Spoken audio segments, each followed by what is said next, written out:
본 방송에서 제공하는 투자 정보는 투자 판단에 대한 조언입니다. 방송에서 제공하는 주식의 가치, 가격 상승 및 가격 하락에 대해서는 방송사에서 보장하지 않습니다.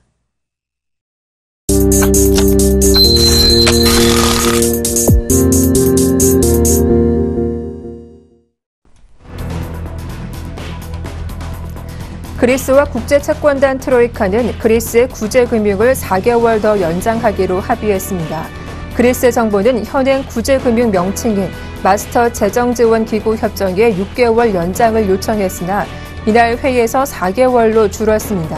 이 합의로 그리스는 6월 말까지 유럽 재정안정기금 펀드를 이용할 수 있게 됨에 따라 은행권의 유동성 문제를 해결해 그렉시트 위기는 넘겼습니다. 그리스와 채권단이 마라톤 협상 끝에 이달 말 끝나는 구제금융 프로그램을 4개월 연장하기로 합의했습니다. 이번 합의로 인해 그렉시트 가능성은 당분간 피할 수 있게도 했지만 그리스가 23일 제출할 경제개혁안이 채권단 입장에서 만족할 만한 수준일 경우에만 조건부로 자금을 지원하게 됩니다. 또한 또 향후 4개월간 개혁안이 제대로 이행되지 않을 경우 자금 지원은 언제든지 중단될 수 있어 불확실성은 남아있는 상황입니다.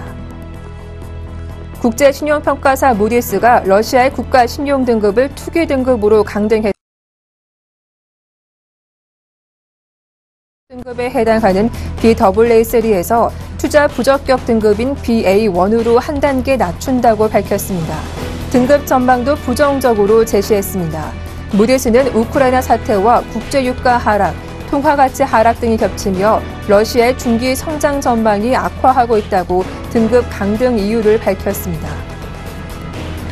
미국 최대 유통업체 월마트가 직원 50만 명의 최저임금 인상을 결정함에 따라 미국 내 최저임금 인상 이슈가 다시 도마 위에 오르고 있습니다.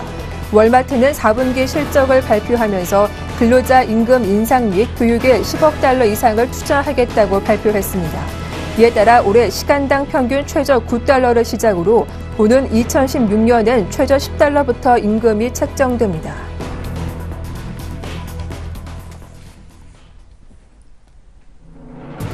안녕하세요. 출발 증시와이드 박미라입니다.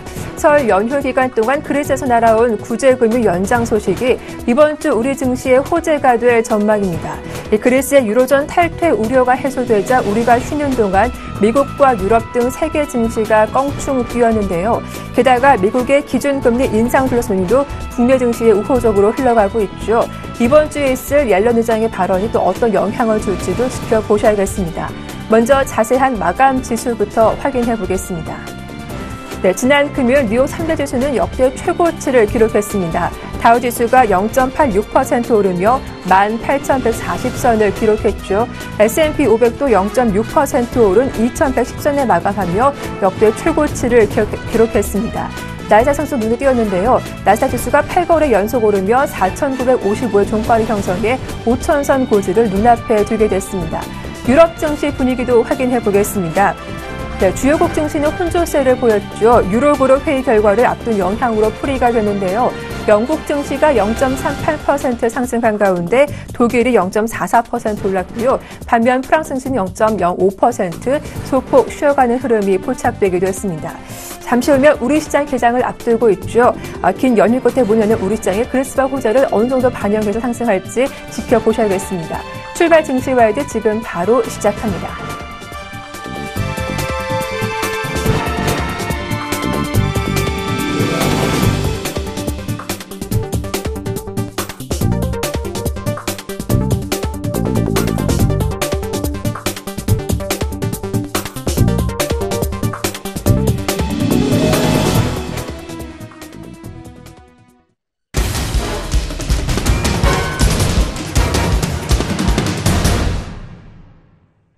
네, 시초가 공략주 알아보는 시간이죠. 이상로의 한방 샘플러스 이상로 멘토님 나오셨습니다. 안녕하세요.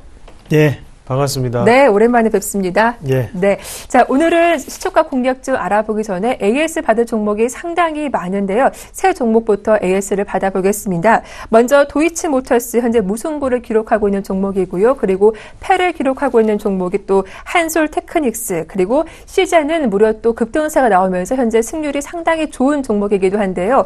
골고루 있죠. 도이치모터스, 한솔테크닉스, 시젠 세 종목 AS 먼저 받아볼까요? 예, 빠진 것부터 봐야겠죠. 네. 자, 한솔테크닉스부터 한번 같이 보도록 하겠습니다. 자, 한솔테크닉스 같은 경우에 고가 권역 자체를 돌파하지 못하고 다시 한 번 더 이렇게 여기에 추천을 했죠. 그리고 이제 쉬어가는 이런 흐름이 나타나고 있습니다.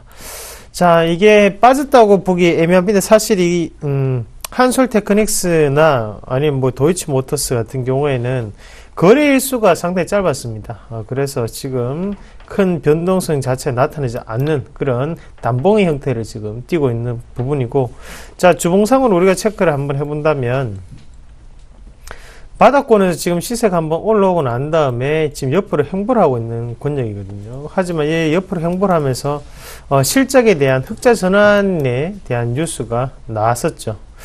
그 말인 즉슨 하단 권역 자체는 어느 정도 지지가 될 확률이 높다라고 판단하는 게 맞겠죠. 그 가격 권역이 13,600원 선입니다. 자, 하지만 이 한솔테크닉스 같은 경우에는 그 장중에 손절가를 터치를 했습니다. 이렇게 밑꼬리가 달리는 봉이 나타났었기 때문에요. 폐가 되었습니다. 그래서 우리는 상당히 꼼꼼합니다. 그래서 뭐 장중에 터치가 되든 아니면 뭐 종가에 터치가 되든 일단은 터치가 되었기 때문에 폐가 되었고요. 네. 자, 일단 보유하고 계신 분들은 좀 더 보유를 한번 해보세요. 좋은 결과 분명히 있을 거고. 네. 자, 이어서 그러면 도이치모터스 한번 같이 보겠습니다. 네, 지난 화요일장 흐름이 상당히 좋았어요. 예, 네. 좋았습니다. 이게 결국에는 의미 없는 하락과 상승이 반복되는 구간이라고 보시는 게 맞습니다. 일단 시세는 네. 붙어 있는 상황이고, 지금부터는 이제 시간적인 부분에 대해서 우리가 한 번 더 보셔야 되는 부분인데요. 사실 이 수입차 시장이 꾸준히 커지고 있습니다. 거기에 사실, 수입차를 타시는 분들 많으실 텐데요. 예를 들면, 본인 돈으로 사시는 분들보다는 리스나 렌트를 이용하시는 분들이 제가 알기로는 상당히 많은 걸로 알고 있습니다. 제 주변 대부분 다 그렇게 이용들을 하시던데, 자, 결국에는 그런 금융 파이낸셜을 하는 회사들이 뜰 수밖에 없다는 거죠. 네. 그래서 그런 여건적인 부분 일단은 좀 이따 이어서 예스를 해드리겠고요. 시즌을 한번 같이 보도록 하겠습니다. 네. 자, 시즌인데요. 시즌이 급등 양상을 또 펼쳤습니다. 그리고, 자, 바닥권역에서 지금 단 3거래일 만에, 이때죠. 추천이 나가고 난 다음에, 이틀 만에 거의 뭐 17%, 네. 거의 20% 가까이 육박하는 모습이었고, 자, 이렇게 뭐 크게 오르면 또 1년 농사가 하루 만에 끝나는 거죠. 그렇게 뭐 사실 쉽게 올라가는 흐름이 좀 나타났었습니다. 자, 우리가, 제가 그 말씀을 좀 드리고 싶어요. 뭐, 추천을 아침에 뭐 타방송도 그렇고 많은 분들이 뭐 추천을 하시던데, 저도 모니터링 좀 합니다. 딴 데 못 맞춰요. 아시잖아요. 네. 자, 그러면 어떤 거를 봐야지만 수익이 나느냐를 여러분들이 아실 거예요. 그래서 좀 더 확실히 그 종목군들을 바라보시고, 네. 제가 말씀을 드리는 종목 한 개도 놓치지 마시고, 네. 톱끝 하나도 놓치지 마시고, 거기에 대해서 다 메모하시고 보시면 꼭 수임에 도움이 되실 거라고 말씀을 드리도록 하겠습니다. 네, 한솔테크닉스 아쉽게 손절가 터치했지만 아직 보유하신 분들은 조금 더 홀딩해보자 하셨고요. 시즌도 일단은 수익 나신 분들 대단히 축하드리겠습니다. 자, 이어서 오늘의 시초가 5% 공략주도 확인해 볼 텐데요. 시장 분위기 상당히 좋은 것 같은데 어떤 종목으로 일단 수익을 좀 노려볼까요? 예, 뭐 시장 분위기 좋고 나쁘고를 떠나서 거기에 네. 전 연연하지 않고 뭐 좋다고 더 나고 안 좋다고 안 나고는 아니더라고요. 네. 항상 안 좋아도 어느 정도 또 나오고 좋더라도 또 뭐 항상 뭐 평년만큼 나오는데 네. 평탄 항상 치는데 이게 도이치모터스 오늘 말씀을 드리겠습니다. 네. 자, 일단 도이치모터스를 고른 이유는 차트 이런 부분 다 떠나서요. 지금의 금융시장 여건상 올라갈 수밖에 없는 기업입니다. 예, 그렇게 좀 말씀을 드릴게요. 수입차 시장이 상당히 커지고 있습니다. 거기에 내 주위에 보이는 도로만 나가더라도 상당히 커지고 있죠. 그렇게 봤을 때는 빠질 수 없는 기업이다. 그렇게 말씀을 드리겠고요. 자, 뉴스 한번 같이 보시면 자, 2015년 2월 16일 날, 저녁에 이제 영업 손실이 1,000만 원을 기록했다. 적자 전환. 제목만 보면 상당히 큰 적자를 기록했다라고 보일 것 같은데, 또 연결 매출을 보면 매출은 22%가 뛰었습니다. 자, 그럼 영업이익이 단기적으로 일시적인 일회성 비용이 포함됐다라고 보는 게 맞겠죠. 그러면 지금 이 도이치모터스 한 번 더 공략을 하도록 하겠습니다. 자, 똑같습니다. 시초가 매매하시면 되겠고요. 자, 한번 같이 볼게요. 지금 갭 상승 안 나타나고 있는 상황인데, 이대로 시초가 들어가시면 됩니다. 시초가 말씀을 드리겠고, 1차적인 목표가는 플러스 5%, 손절가는 하단에 똑같이 4,350원짜리 말씀드리도록 하겠습니다. 네, 지난 추천주였던 도이치모터스 다시 한번 시초가에 공략해보자 하셨거든요. 대응 전략 잘 기억해 두시길 바라겠습니다. 자, 지금까지 샘플러스 이상로 멘토님과 시초가 5% 공략주 함께했습니다. 오늘 수고 많으셨습니다. 고맙습니다. 예, 고맙습니다.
네, 오늘장 전망과 출발 상황 분석 도와주실 두 분 먼저 소개해드리겠습니다. 유스탁의 유창희 대표님, 메리츠종금증권 김건호 연구원님 두 분 연결되어 있습니다. 안녕하세요. 네, 안녕하십니까. 네. 자, 2월 23일 월요일장 개장을 했습니다. 설 연휴로 오랜 기간 쉬었다가 문을 열게 되는데요. 그리스발 호재를 우리 국내 증시가 어떻게 반영할지 오늘 주목해보는 아침입니다. 자, 먼저 코스피부터 집계된 것 같은데요. 유채 대표님, 코스피 출발 상황 어떻습니까? 네, 코스피 강세를 출발을 좀 했고요. 지금 추가적인 상승을 보여주면서 0.7%, 0.8% 상승을 보여준 1976포인트에서 형성이 되고 있고요. 일단 거의 한 달 가까이 그 매물대를 적용했던 1960포인트를 갭으로 돌파시켰다는 부분들. 일단은 추가적인 상승을 좀 더 기대해 볼 수 있는 구간이 아닐까라는 생각을 좀 할 수 있는 월요일의 아침 시장이다라고 말씀드리고 싶고요. 코스닥 시장 역시 마찬가지 상승 출발하고 있습니다만은 코스피 대비해서는 체감적으로 좀 강하지 못하다. 무슨 얘기냐면은 코스피 시장은 시가 대비해서 조금 더 상승세를 보여주고 있는데 코스닥 시장은 추가적인 상승보다 약간 머뭇거리는 모습들, 약간의 차익성 매물이 조금 더 실현되고 있는 모습을 띄고 있는 것이 아닌가 생각을 하고 있습니다. 그래서 코스닥의 변동성은 조금 확인해 봐야 된다라고 말씀드리고 싶고요. 선물을 보신다면 일단은 베이시스가 급격히 개선되는 모습을 띄고 있어요. 네. 지금 물론 이제 아침에 시가가 형성되지 얼마 안 됐기 때문에 이것이 계속 유지가 된다라고 말씀을 못 드리겠습니다만은 0.7 정도, 0.6에서 0.7 사이에서 형성되고 있다는 부분들. 만기가 이제 한 달이 좀 안 남았죠. 이제 만기가 이번 주하고 3월 2주 지나고 나면 선물업 동시 만기인데요.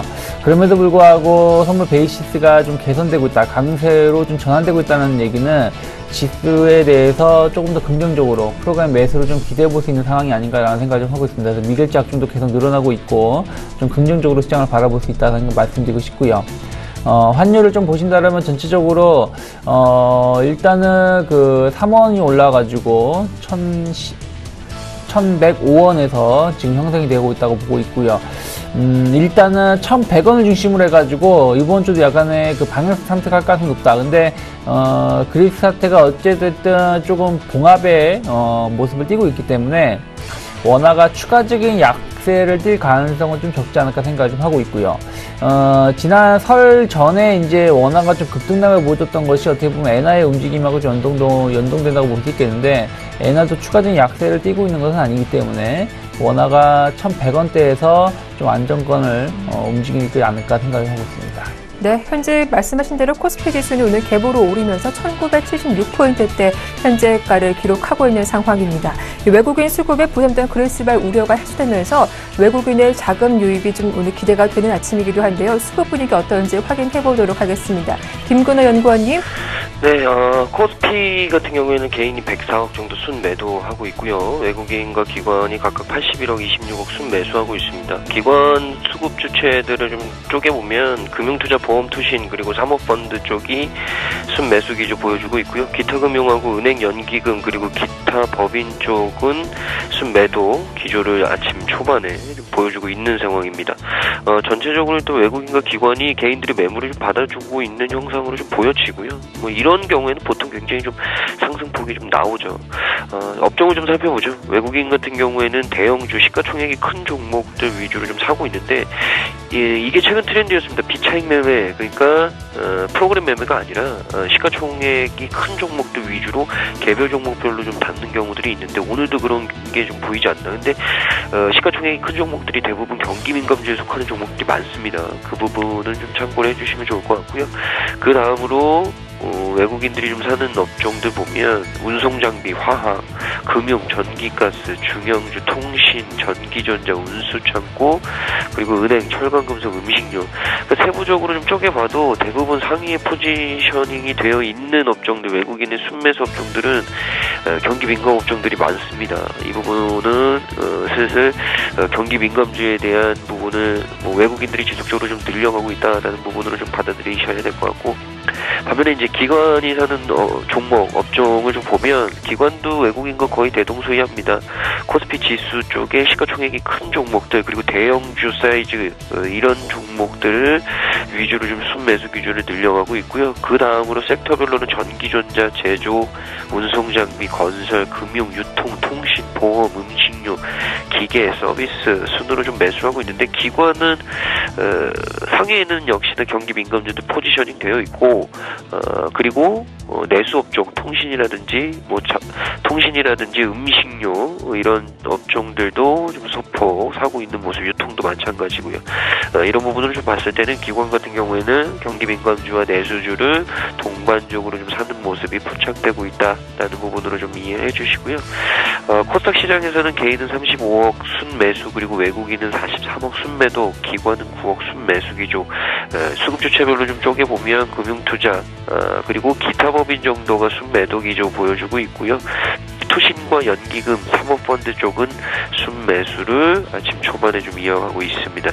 섹터 업종으로는 외국인 같은 경우 의료정밀, 통신서비스, 섬유의류, 비금속 정도만 순매수하고 있고요. 나머지 업종들은 대부분 순매도 기조를 좀 보여주고 있습니다. 오늘 같은 날 좀 많이 매도하는 업종을 살펴보면 외국인은 시가총액이 큰, 코스닥 내에서 시가총액이 큰 종목들, 그리고 IT, 그리고 제약, 반도체, IT 부품, 인터넷, 디지털 콘텐츠 순으로 좀 매도를 하고 있습니다. 오늘 외국인 같은 경우 중소형 시장보다 대형주 시장 쪽에서 좀 매수폭을 늘려가고 있다라는 부분 이해해 주시고요. 반면에 기관 같은 경우에는 제조, 제약, 그리고 시가총액이 큰 종목들 코스닥 시장에서 매수하고 있고요. 유통, 방송 서비스, 화학, 일반 IT, 벤처, 디지털 콘텐츠, 그리고 통신 서비스, 인터넷 순으로 매수를 하고 있습니다. 일단 외국인과는 좀 차별화된 부분들, 외국인이 내놓고 있는 매물들을 기관들이 좀 소화해주는 부분으로 좀 오늘은 중소형 시장이 좀 돌아가는 것 같다라는 말씀드리고요.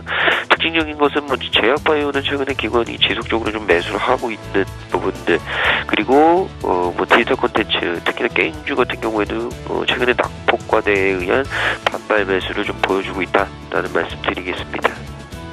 자, 현재 외국인과 기관의 양 매수가 유입되면서 코스피 지수는 강보합을 기록하고 있고요. 반면 개인과 기관의 매수가 들어오고 있는 코스닥 지수 역시 현재는 강보합세 이어가고 있는 상황입니다. 조금 더 자세한 업종별 분위기 확인해 보도록 할 텐데요.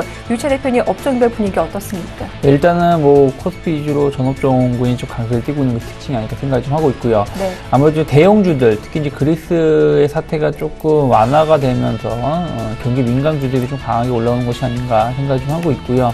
일단 화학주들 전체적으로 유가의 반등 이런 것들이 맞물리면서 LG화학이라든지 뭐 롯데케미칼 등이 좀 강하게 상승을 이어져 가고 있다. 지난 설 전에도 좀 강했던 종목군들이 오늘도 조금씩 강하게 올라온다고 보고 있고요.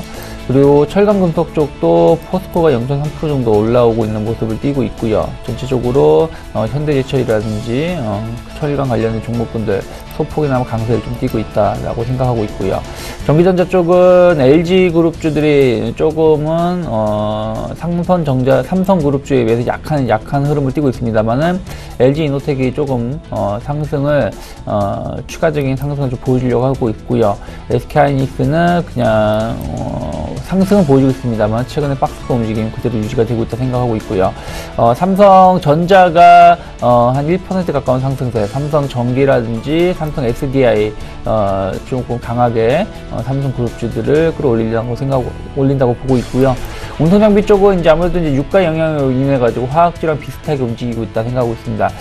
조선주들보다는 일단 자동차 관련된 종목군들이 조금 더 강한 흐름을 띠면서 지수 상승을 이끌고 있고요. 아무래도 현대차 그룹들이겠죠. 현대모비스의 1.4%대, 현대차가 1.5% 정도 상승세를 보여주면서 지수를 이끌어간다라고 생각하시면 되실 것 같고요. 의외로 조선주들은 생각했던 것보다는 좀 미진한 상승률을 보여주고 있다고 보시면 될 것 같고요. 건설주들도 오늘 좀 강하게 올라오고 있습니다. GS건설이 모처럼 3%대 강세를 띠고 있고요. 아무래도 국내 건설 경기 회복에 대한 기대감이 좀 높게 작용하고 있는 것 같아요. 현대건설, 현대산업 등이 올라오면서 건설주들의 지수 상승을 이끌고 있는 것이 오늘의 특징이라 말씀드릴 수 있겠고요. 코스닥 시장을 좀 보신다라면은 결국은 제약주들이 오늘도 눈에 띄게 지수를 좀 이끌고 있다. 셀트리온도 역시 마찬가지로 6%대 급등세를 좀 보여주고 있고요. 인포피아가 이제 동아그룹에 인수된다는 기대감으로 오늘까지도 급등세를 띠고 있습니다만 약간 차익성 매물이 좀 쏟아지고 있다는 것은 좀 유의있게 보셨다 생각하고 있고요. 메디포스트라든지 관련된 메디톡스 등도 상승세를 보여주면서 바이오 관련된 종목군들이 지수를 좀 끌어올리고 있다라고 보면서 다만 이들 종목들이 약간 급등락을 연출시키고 있다는 것은 좀 조심스럽다라고 말씀드리고 싶고요. 디지털 콘텐츠 관련된 게임주들이 오늘도 좀 종목별로 선별해서 올라오고 있습니다만은 컴투스라든지 엔게임이라든지 게임비라든지 그동안 조금 최근에 조정을 받았던 종목들 중심으로 해서 반발 매수가 들어온 것이 아닌가라고 생각을 좀 할 수 있겠고요. 기타 다른 이제 통신 서비스라든지 IT 부품주들 그리고 반도체 관련된 기계 장비 종목군들도 선별 쪽에서 상승세를 보여주고 있는 것이 특징이 아닌가 생각하고 있습니다. 네, 자, 이어서 외환시장 분위기도 바로 살펴보도록 하겠습니다. 오늘 순서는 KB 외환선물 정경팔 팀장님과 함께합니다. 안녕하세요. 네, 안녕하세요. 네, 우리가 쉬는 동안 여러 이슈가 있었죠. 오늘 원달러 환율 출발 상황 어떤지부터 살펴볼까요? 네, 오늘 서울 시장은 지난주 화요일 종가 대비 3원 20전이 상승한 1,105원에 개장했고요. 개장 이후에는 개장가를 저점으로 상승폭을 키우면서 1,109원 30전까지 상승했습니다. 이 시간 현재는 1,108원에 거래되고 있습니다. 오늘 환율이 상승 출발한 것은 지난 설 연휴 기간 동안 나타난 미 연준의 금리 인상에 대한 기대감과 또 그리스 채무 협상 타결에 따른 미 국채 금리의 상승을 반영하고 있습니다. 설 연휴 기간 동안 시장의 주목을 끌었던 이벤트는 미 연준의 1월 FOMC 회의 의사록 공개와 그리스의 채무 협상이었는데요. 1월 의사록 내용의 경우 미 연준 위원들이 인내심이라는 문구 삭제, 매우 조심스러운 입장을 드러내면서 비둘기파적인 내용으로 해석이 되었고요. 달러화는 이를 반영해서 일시적인 조정을 보이기도 했습니다. 그러나 1월 의사록 내용은 미국의 1월 고용지표 호조가 반영되기 이전의 내용이라는 점이 부각되면서 달러화는 저가 매수로 반등했고요. 특히 이번 주 옐런 의장의 의회 연설에서 금리 인상 시기에 대한 힌트가 나올 것이라는 기대감을 제공하며 반등세를 보였습니다. 그리스 채무협상의 경우 오늘까지 그리스가 개혁정책 리스트를 제출하는 것을 전제로 하는 제한적인 타결이 이루어졌고요. 이를 반영해서 미 국채 수익률이 2%대에서 안정적인 상승세를 지속한 점이 달러 엔과 달러 원에게 상승 재료로 작용했습니다. 설 연휴 기간 동안 유럽과 뉴욕의 여고의 시장에서의 달러 원 동향을 보면 여전히 큰 그림에서의 박스권 행보를 지속하고 있다는 점을 알 수 있는데요. 지난주 금요일 새벽 한 차례 달러원 1개월물이 현물 환율로 환산해서 1112원 70전에 마감하면서 전고점 돌파의 가능성이 드러나기도 했습니다. 그러나 이후 상승폭을 반납하면서 여전히 전고점에 대한 강한 저항을 받고 있다는 것이 나타났습니다. 특히 그리스의 채무협상 타결 직후에는 뉴욕 증시 상승과 함께 원화가 강세를 보이는 모습이 나타났는데요. 달러 원이 최근 달러 N을 추종하고 있습니다만 이와 동시에 위험 선호 재료에도 반응하고 있는 만큼 박스권의 상향 돌파는 쉽지 않을 것으로 보고 있습니다. 오늘 서울시장에서는 이번 주에 국제금융시장의 이벤트 결과를 기다리면서 수급에 따른 등락이 진행될 것으로 보이는데요. 그리스 채무협상은 그리스가 제출한 개혁안에 대해서 24일까지 유로그룹이 이를 승인할 경우에 완전한 타결에 이르게 되는데요. 원만한 타결 가능성이 반대의 경우보다 높을 것으로 예상되는 만큼 달러 원은 추가 상승보다는 하락 압력에 더 노출될 것으로 예상됩니다. 옐런 의장의 의회 연설의 경우는 아직은 미 연준이 미 경제 지표의 추세를 좀 더 확인해야 하는 시점인 만큼 금리 인상 시기에 대한 투명한 힌트를 주지는 않을 것으로 예상이 되고요. 달러화는 강세 분위기를 유지하겠습니다만 제한된 범위를 크게 벗어나지는 어려울 것으로 전망하고 있습니다. 오늘 달러원은 1105원에서 1112원 사이 범위를 예상하고 있습니다.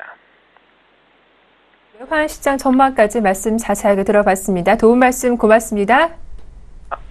네, 지금까지 KB 외환선물 정경팔 팀장님의 분석이었습니다.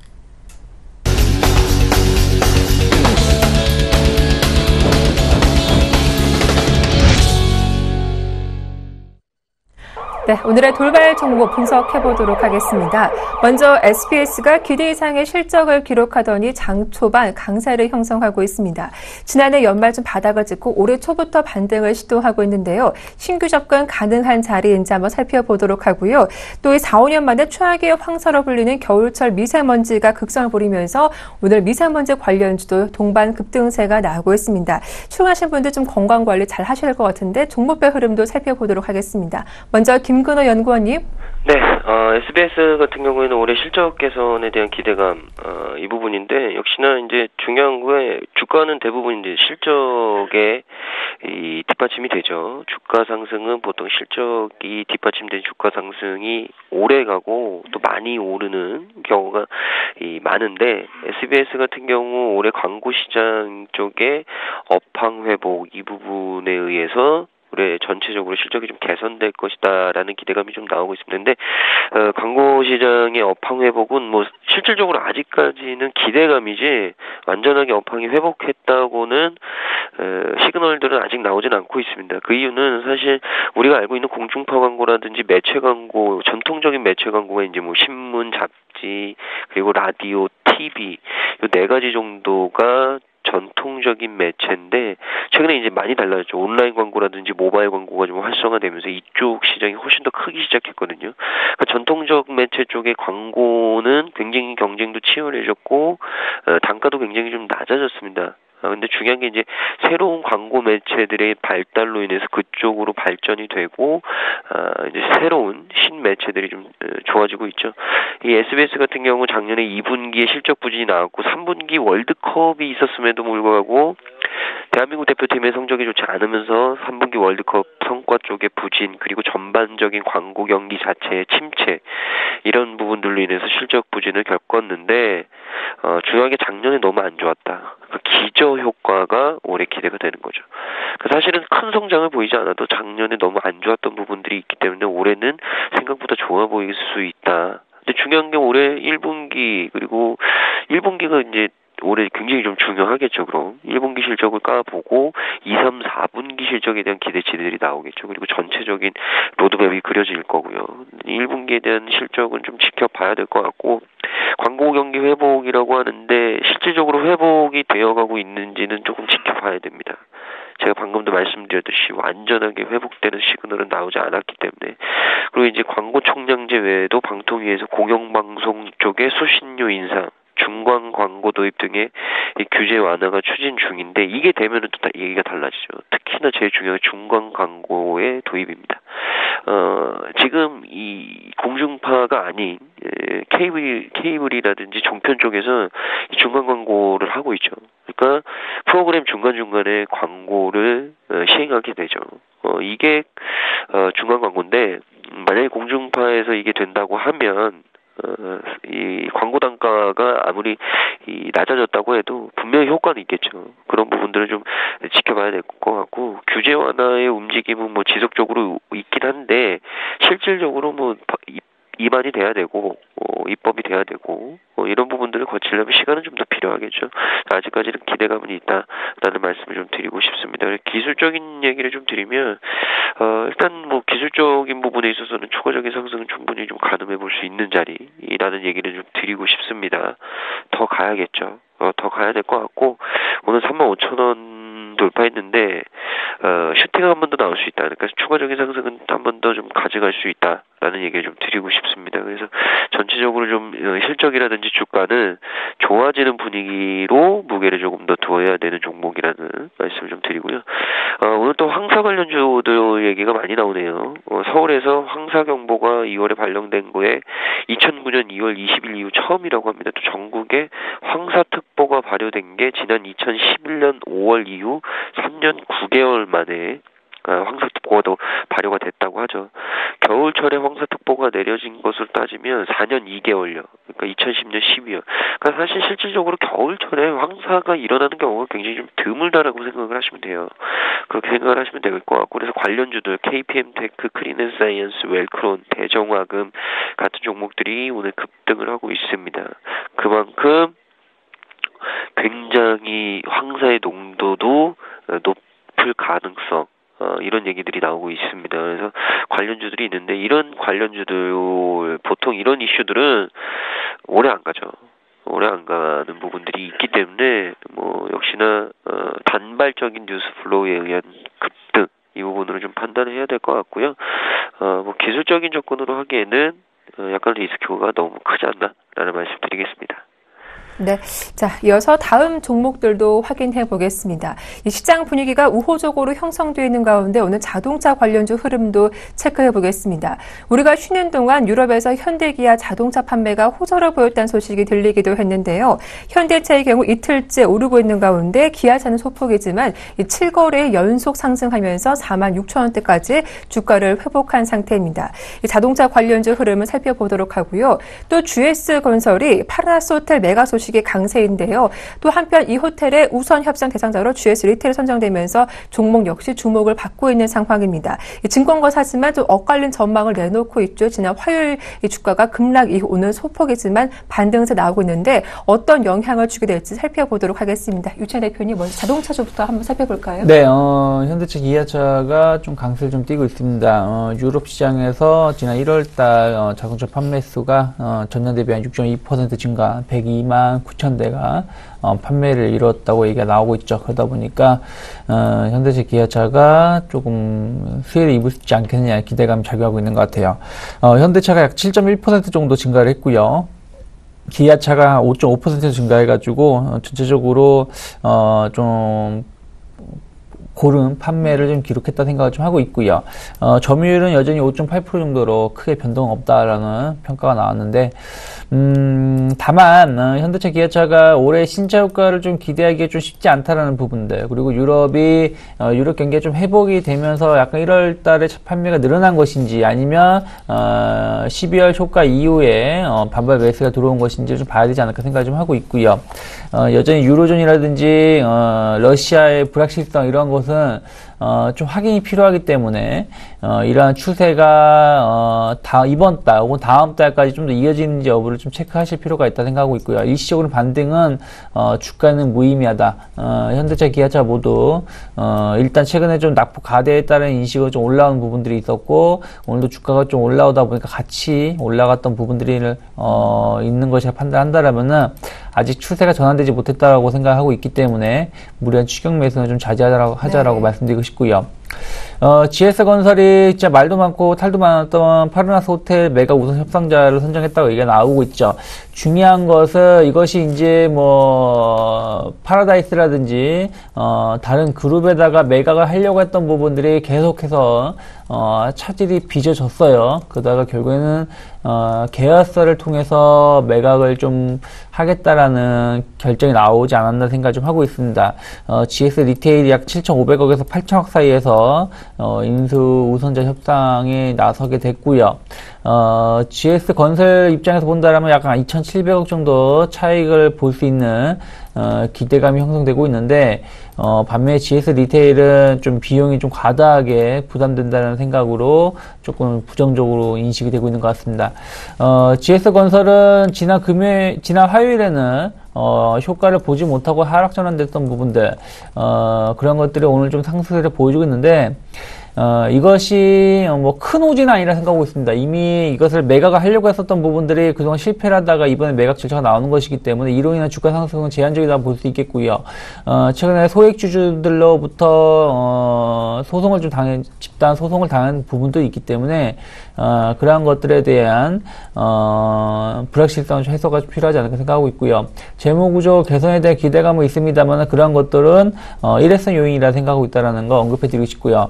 반면에 GS 리테일은 지난 화요일에 하한가를 맞을 수밖에 없었고 오늘 조금 반등을 보여주고 있습니다만은 조금 일단은 이 영향은 하루 반영됐기 때문에 추가적인 하락은 좀 제한적이겠습니다만은 네. 어찌됐든 주가 자체가 앞으로 반등 탄력도는 좀 떨어질 수밖에 없지 않나 생각 좀 하고 있습니다. 네. 자, 자동차 관련주 오늘 좀 반등이 이어지고 있지만 신규 접근은 자제해보자라는 의견이었고요. GS건설도 호텔 매각 소식이 일회성으로 그칠 것이다라는 전망까지 말씀 들어봤습니다. 다음 종목들도 확인해 볼 텐데요. 오늘 CJ 대한통운이 급락세를 보이고 있습니다. APL 로지스틱스 인수가 무산되면서 실망감이 좀 주가 하락으로 이어진 것으로 풀이가 되고 있는데요. 주요 2평선 모두 내주면서 계보로 급락세가 펼쳐지고 있는 상황이고요. 반면 롯데손해보험이 롯데그룹의 KT렌탈 인수 소식에 급등세가 펼쳐지고 있습니다. 무려 10% 이상 강하게 오르고 있는데요. 추가적인 상승 여부 확인해 보도록 하겠습니다. 김근호 연구원님. 네, CJ 대한통운은 오늘 신망 매물이 좀 나오고 있는데요. APL 로지스틱스 인수가 분산이 됐는데 이 부분이 이제 실망감으로 오늘 주가 하락을 부추기는 가장 중요한 요인이고요. 매수상에 이제 외국계 창구들이 많이 있습니다. 그리고 매도 상에도 외국계들이 올라와 있고요. 그러니까 외국인 쪽에 매물들이 좀 나오고 있다. CJ그룹이 지난 13일 진행됐던 싱가포르 물류기업이죠. 이 APL 로지스틱스 본입찰에서 일본 쪽 물류기업인 KWE에 밀려서 인수에 실패를 했다라고 밝혔고요. 이 APL 로지스틱스란 회사에 대해서 간략하게 말씀을 드리면 64개국 그리고 110개 물류 거점을 둔 글로벌 물류 회사입니다. 보통 이제 싱가포르 쪽에 물류 거대 기업들이 굉장히 많죠. 지난해 또 매출액이 1조 8천억 정도 되는 회사고요. 본입찰에 CJ 대한통운을 비롯해서 미국 쪽 그리고 일본 쪽에 각각 물류기업 한 곳 그리고 유명한 글로벌 사모펀드죠. KKR 등 총 4곳이 참가를 해서 치열한 접전을 벌였는데 여기 CJ 대한통운이 인수전에 실패를 했고 그런 부분에 있어서 이제 투자자들이 좀 실망에 대한 매물들이 좀 나오고 있다라는 얘기 좀 드리고 싶습니다. 그래서 중요한 건 오늘이 아마 CJ 대한통운을 살 수 있었던 기회였죠.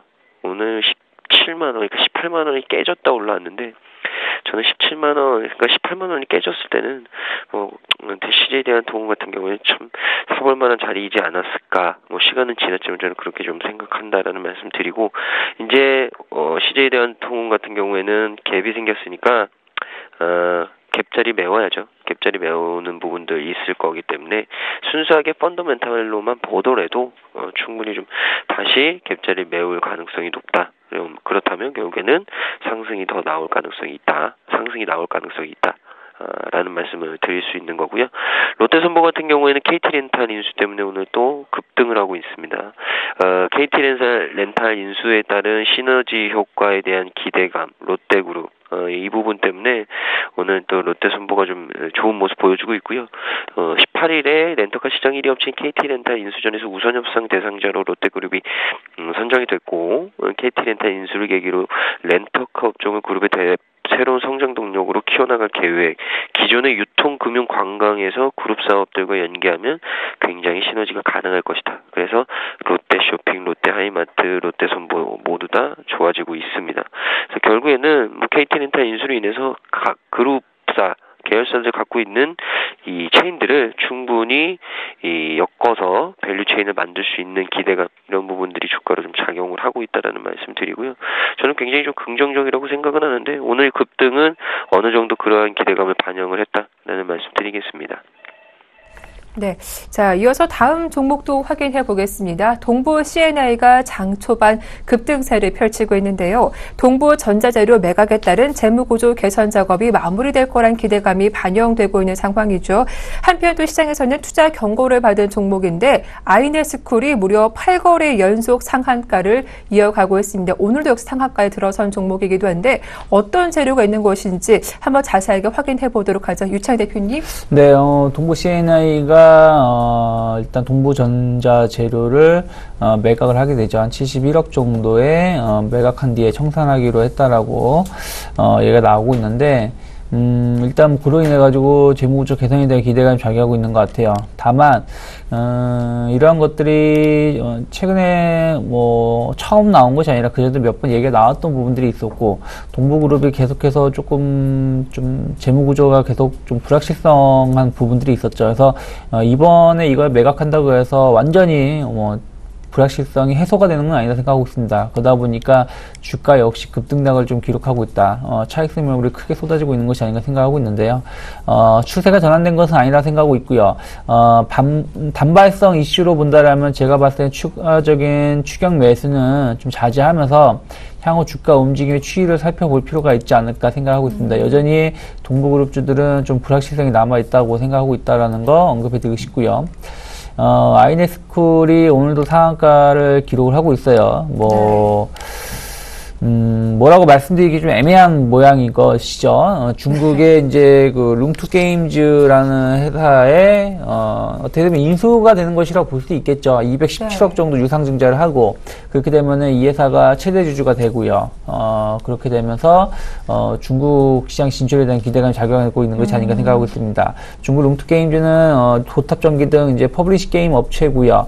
텐센트가 2대 주주로 나서고 있는 회사인데 글쎄요, 제가 봤을 때는 의미가 없는 상승이다. 거래량이 없이 지금 상한가를 좀 기록을 하고 있는 것이고요. 이게 설사 거래량이 풀렸을 때는 그때부터는 차익성 매물이 대거 쏟아질 가능성이 높기 때문에 신규 매수할 수도 없고 상한가가 풀렸을 때는 매수할 필요가 없는 종목이다 생각하고 있습니다. 그래서 중국의 인수가 된다. 중국 얘기가 붙으면은 주가가 급등락을 하는 모습을 띠고 있는데, 언제 얼마까지 간다고 말씀 못 드리겠습니다만은, 지금 상황에서 매수가 될 수 없는 상황에서 이게 설사 10만원을 간다고 하더라도 과연 지금 매수를 못 한다는 것이죠. 그래서, 네. 무리하게 추격 매수나 이런 걸 기대하기는 의미가 없다 생각하고 있고, 상한가가 풀렸을 때는, 그만큼 다시 빠질 가능성이 높다라는 거 항상 유념하시기 바라겠습니다. 네, 8거래 연속 상한가를 기록하고 있는 아이네스쿨까지 대응 전략 살펴봐 드렸습니다. 자, 이어서 투자 전략 세워보도록 할 텐데요. 일단 코스피 코스닥 지수가 시가 대비 연소폭 밀리면서 현재 음봉이 그려지고 있는 상황인데요. 오랜만에 문을 열어서 그럴까요? 일단 이번 주 이벤트도 많은데 어떤 전략이 필요한지 의견 들어보도록 하겠습니다. 김근호 연구원님. 네, 아침에 그 수급 얘기할 때 경기민감주 얘기 말씀드렸잖아요. 네. 대형주에서는 경기민감주 긍정적으로 봐야 될 것 같고요. 중소형주 궁금하신 분도 계신데 저는 바이오는 조금 이제 종목별로 좀 크게 차이가 날 가능성이 좀 리스크가 나오지 않았을까. 그래서 오히려 저는 많이 빠졌던 게임주, 물론 종목별로는 좀 이슈들이 있겠지만 저는 게임주를 다시 좀 중소형주 쪽에서는 관심 있게 봐야 된다라는 말씀 드리고 싶습니다. 대형주, 경기 민감주를 좀 확인해보고 또 중소형주 가운데서는 게임주에 주목해보자라는 의견 들어봤습니다. 자, 이어서 유 대표님께도 질문을 드려볼 텐데요. 현재 외국인의 수급이 예상했던 것만큼 확 늘지는 않은 것 같습니다. 어떤 점 좀 주목해봐야 할까요? 일단은 시장 자체가 좀 분위기가 좋게 출발을 한 것 같아요. 네. 지난 주말 3일 동안 해외 증시에 나쁘지 않았던 부분들을 좀 반영하고 있다 생각하고 있는데, 일단 그로 인해서 아침에도 잠깐 말씀드렸으면 매물대 좀 돌파시켰다는 부분들을 긍정적으로 볼 수 있겠습니다만은 이러한 분위기가 얼마나 시장에서 확산되는지 여부를 좀 확인해 볼 필요가 있지 않을까 생각하고 있습니다. 물론 그렇다면 그것이 수급으로 좀 반영될 수 있다 생각하고 있는데, 아직까지도 외국인들이 선물이나 유가증권 시장, 특히 코스닥도 매도가 나오고 있다는 걸 본다라면은 일단은 무리하게 기대감만 갖고 추격 매수하시기보다는 분위기가 긍정적인 분위기가 얼마나 확산되는지 여부를 확인하면서 접근하시는 게 좋지 않을까 생각하고 있습니다. 네, 일단 시장 분위기를 확인하면서 대응해보자라는 의견까지 들어봤습니다. 자, 지금까지 두 분과 함께했죠. 유스탁의 유창희 대표님, 메르츠 종금증권 김건호 연구원이 모두 수고 많으셨습니다. 고맙습니다. 네, 감사합니다. 고맙습니다.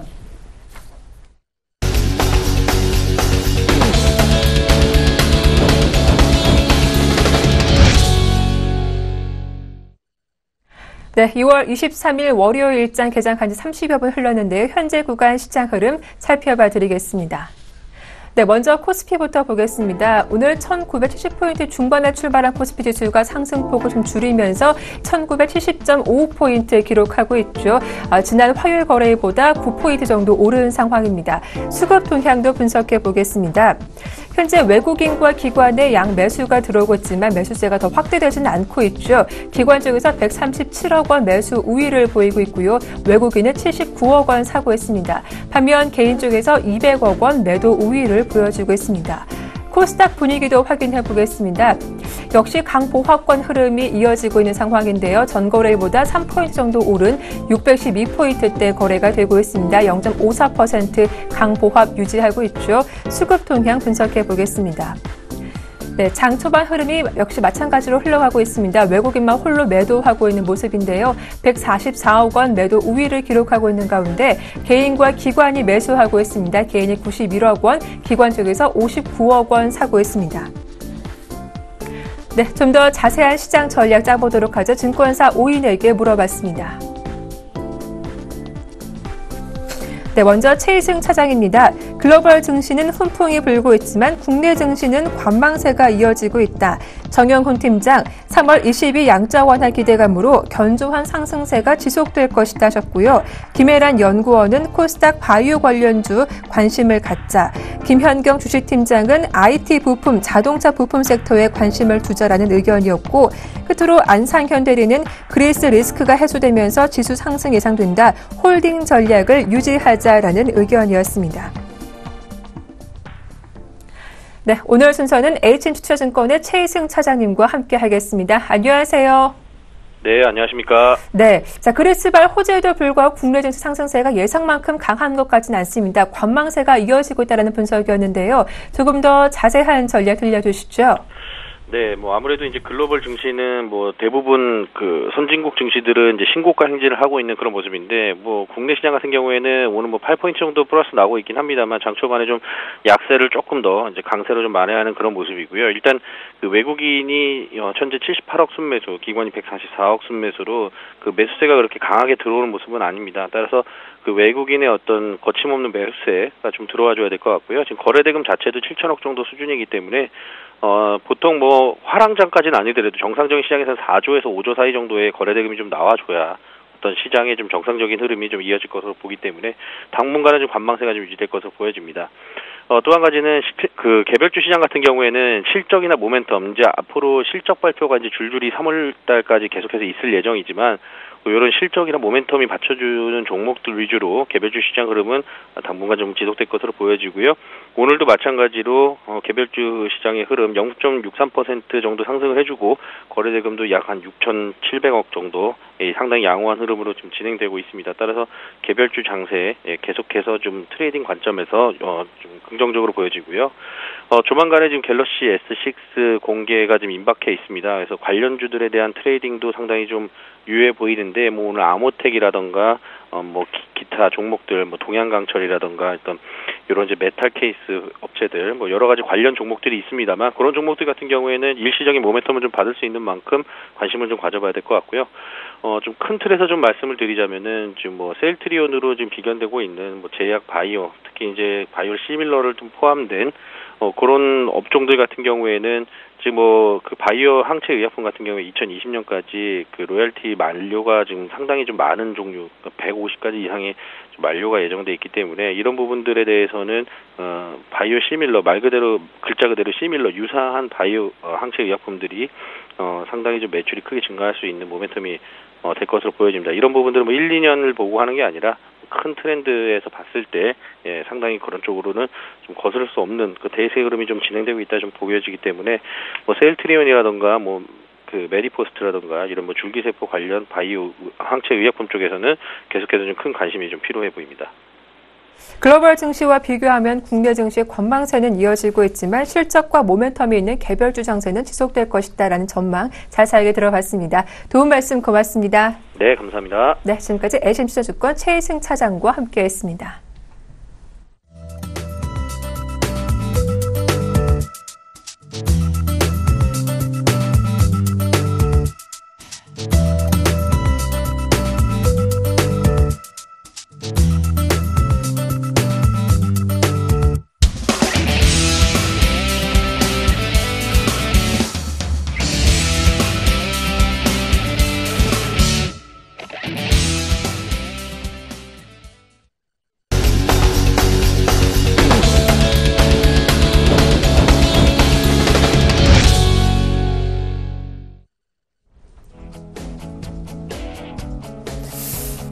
예, 반갑습니다. 이상로입니다. 오늘은 제가 애병근 멘토님을 대신해서 시장 상황 및 업종을 말씀을 드리도록 하겠습니다. 자, 이상로입니다. 자, 먼저 연휴는 다들 잘 보내셨습니까? 명절을 다 잘 보내셨나요? 명절 끝나고 또 이렇게 복귀를 하니까 또 시장이 또 상승을 하는 모습에 상당히 흐뭇하신 분들 많으실 건데요. 자, 다들 그렇습니다. 사실 시장이 올라갈 때 타는 것은 사실 의미가 없죠. 그러면 지금 대부분의 분들이 또다시 바이오 시밀러라든지 아니면 여러 가지 지금 달려가고 있는 종목군들을 또 찾고 있는 부분입니다. 자, 그런 업종에 대해서 우리는 큰 수익을 보실 수가 있을까요? 절대 그렇게 해서는 수익을 나지 않습니다. 자, 그러면 지금 우리가 어떤 종목을 사야만 오를 수 있을까?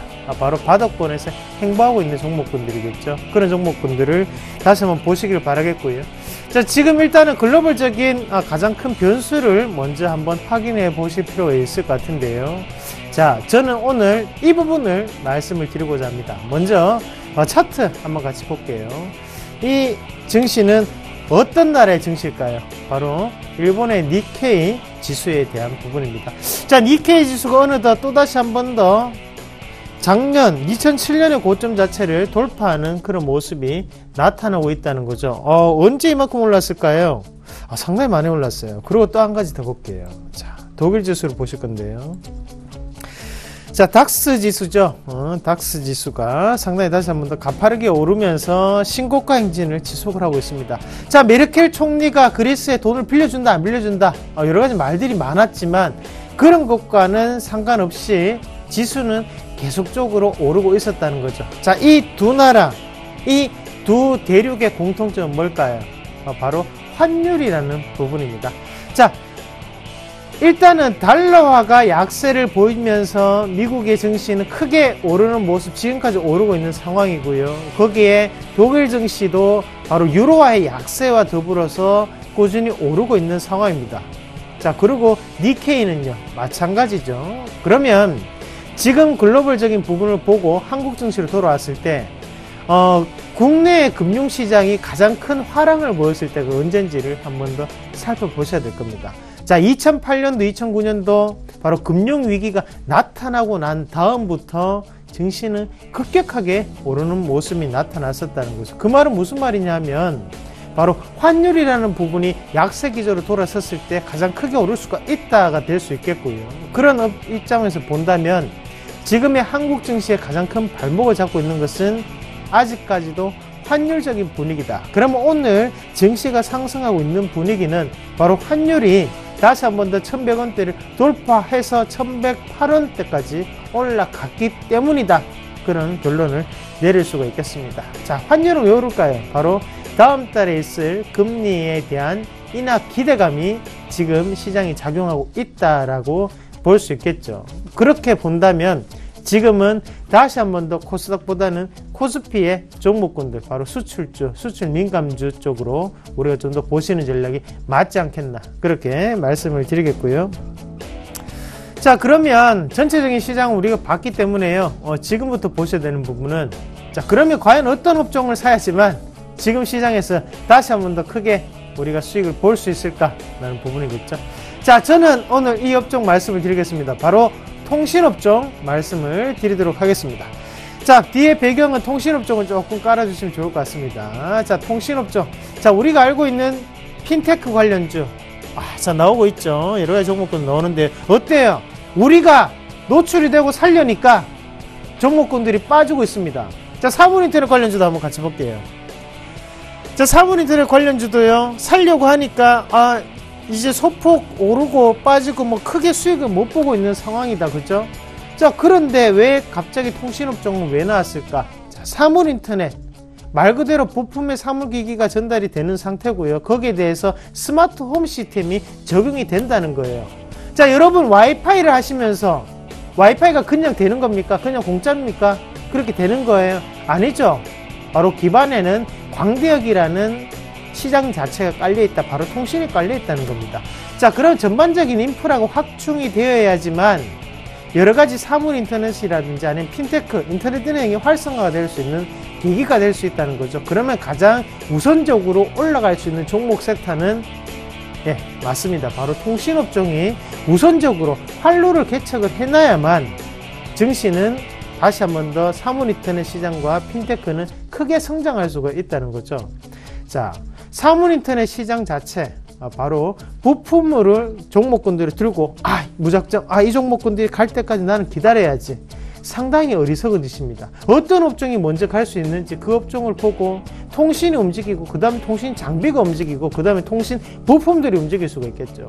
그 부분을 다시 한 번 더 명확하게 기억을 하시길 바라겠고요. 핀테크도 마찬가지입니다. 인터넷 은행을 하고자 하는 기업들은 상당히 많습니다. 그 기업에 투자를 하고 무작정 기다리신다고요? 아니죠. 인터넷 은행이 활성화가 될 때 보안 관련주와 더불어 바로 통신업종 자체가 더욱더 큰 캐파를 가지고 갈 수 있다는 부분을 우리가 좀 더 생각하실 필요가 있지 않나, 그렇게 말씀을 드리겠고요. 그럼 그 통신업종 안에는 어떤 종목군들이 있을까요? 네, 맞습니다. 여러분들이 아는 종목군들이에요. SK텔레콤이라든지요, 아니면 LG플러스, KT 같은 종목군들, 아직도 늦지 않았습니다. 그 종목군들을 들고 계셔야만 또다시 한 번 더 큰 수익을 보실 수가 있습니다. 시장은 항상 여러분들에게 거짓말을 하고 있습니다. 오르고 난 다음에 여러분들에게 그 재료를 노출을 시키고 있습니다. 이것 좀 사주세요. 우리가 팔도록, 여러분들이 이걸 사줘야만 우리는 팔 수 있습니다 라고 얘기를 하는 것과 똑같다는 거죠. 자, 여러분 핀테크 사주세요. 우리가 팔 수 있도록. 자, 여러분 사물인터넷 사주세요. 우리가 팔 수 있도록. 바이오시밀러도 마찬가지죠. 지금 바이오시밀러 사고 계십니까? 이미 늦으셨습니다. 그러면 어떤 종목군들이 갈 수 있는 종목군, 바로 저는 오늘 통신업종에 대해서 말씀을 드리도록 하겠습니다. 그 통신업종이 기반이 되어야만 거기에 사물인터넷, 핀테크가 갈 수 있다는 부분을 다시 한 번 더 꼭 기억을 하시고요. 뉴스보다 좀 더 빠르게 움직일 수 있는 게 바로 수익을 볼 수 있는 지름길입니다. 저는 항상 그렇게 해왔고, 여러분들도 그 노하우를 함께 하시면 좋겠습니다. 오늘 여기까지 정리하도록 하겠습니다.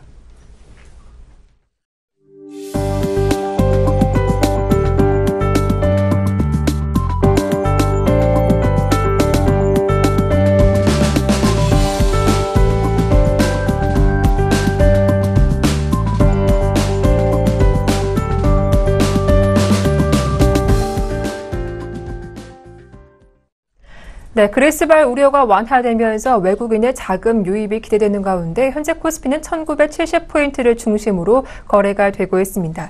자, 어느덧 2월의 마지막 주인데요. 월말 대응 전략 이어지는 다음 방송에서 함께 확인해 보시길 바라겠습니다. 저희는 내일 이 시간 보다 알찬 내용으로 다시 인사드릴게요. 함께해 주셔서 고맙습니다.